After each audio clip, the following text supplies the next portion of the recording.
Yan po ang aking gagawing strawberry jam. Hugasan ko pa po. Tapos, dahil mayroon po akong yung honey. Tumigas na po. Product, again, binili ko po ng Costco. Pagka winter po, ganyan po siya. Tumitigas.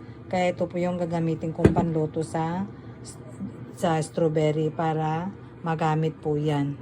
Yan. Para at least magamit ang aking honey. Yan, lutuin natin. Yan guys. Done my strawberry jam. Luto na po siya.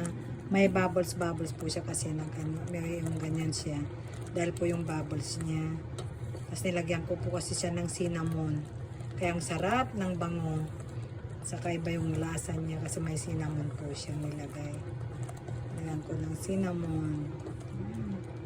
Mayroon siyang buo-buo guys kasi nga hindi ko siya dinurog masyado. Kaya may buo-buo siya na sana. Yan o, may buo-buo siya o.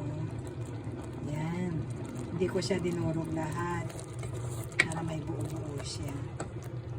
This is my original strawberry jam. Thank you Lord. It's done.